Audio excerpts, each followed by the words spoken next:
maison a été construite dans les années autour de 1840-42.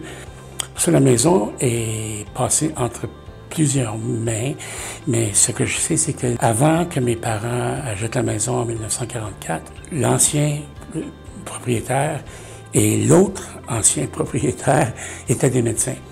Et puis, la maison était aménagée d'une façon où est-ce qu'ils pouvaient voir des personnes et d'une façon discrète, sans déranger les autres personnes qui étaient dans les salles d'attente. Et puis, c'est dans la famille depuis ce temps-là. Moi, j'étais élevé dans la maison ici, et puis il y avait toujours de l'action. Il y avait toujours de l'action. Le bureau de poste était juste à côté, la banque impériale était là aussi. Alors, il y avait toujours des gens qui passaient pour dire bonjour, puis jaser, puis savoir qu'est-ce qui se passait. C'était très intéressant, toutes sortes de conversations. On pouvait savoir qui connaissait les environs, puis qui pas. Parce que ceux qui connaissaient pas rentraient par la porte de l'avant. Mais 90% des gens rentraient par le solarium, puis arrivaient directement dans la cuisine, puis là, ça commençait à jaser. Aussi, parce que c'est une grande maison, il y a plusieurs institutrices qui ont logé ici au cours des années. C'était une maison confortable, c'était proche de l'école, et puis c'était agréable de les avoir ici aussi, parce que conversation, on apprenait toutes sortes de nouvelles choses. Il y avait aussi dans la maison, mon arrière-grand-mère a habité avec nous pendant une dizaine d'années. Alors, elle aussi, ça dégageait beaucoup de chaleur et de joie.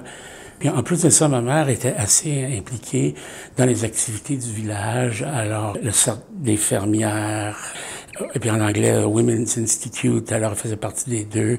Je me souviens aussi qu'il y avait des cours de couture qui ont été donnés. C'était pas donné ici, c'était, je pense, au couvent, ou l'ancien couvent.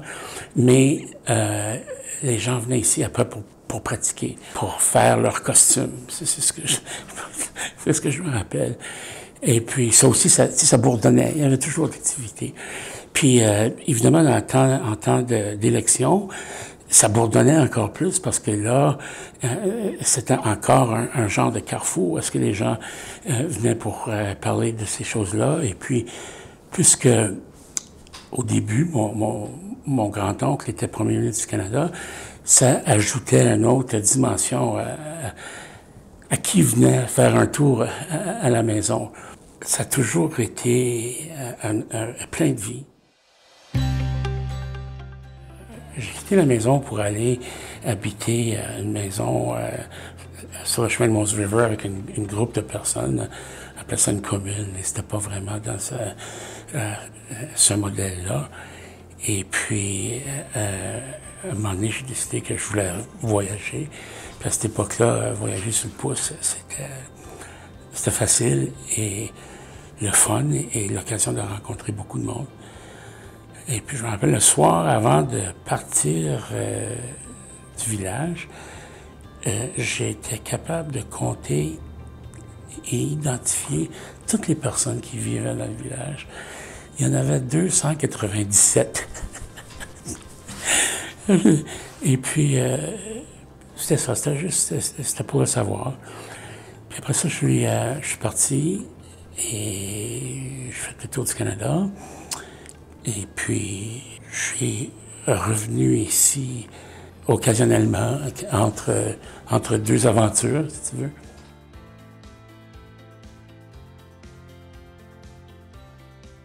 Mon père est décédé en 82.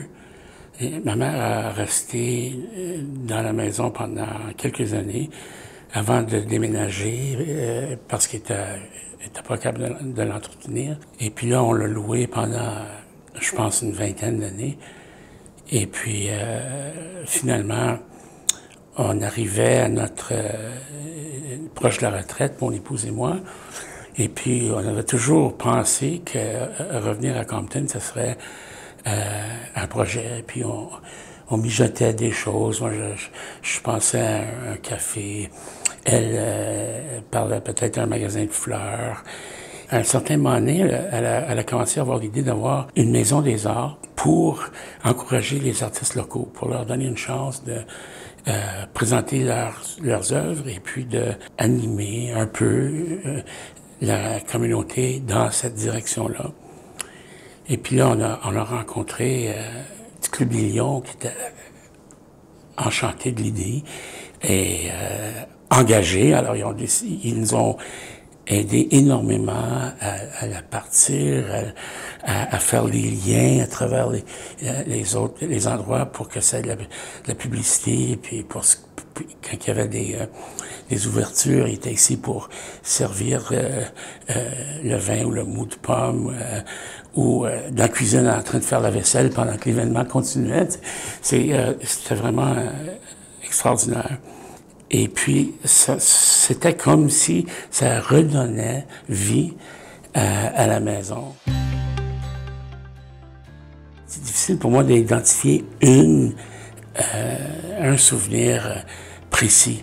Ce que je me rappelle, c'était l'énergie qu'il y avait dans la maison, que ce soit à Noël avec les mononcles puis ma tante, en temps d'élection, quand les gens venaient visiter, en allant chercher. C'était le sentiment que la maison était toujours là, invitante, ouverte. Il y a beaucoup, beaucoup de gens qui qui passaient à travers des périodes difficiles et qui sont venus trouver hébergement ici. Ça, c'était le grand cœur de ma mère qui était la raison pour ça. Alors, il y avait toujours le sens que la maison était ouverte à tout le monde.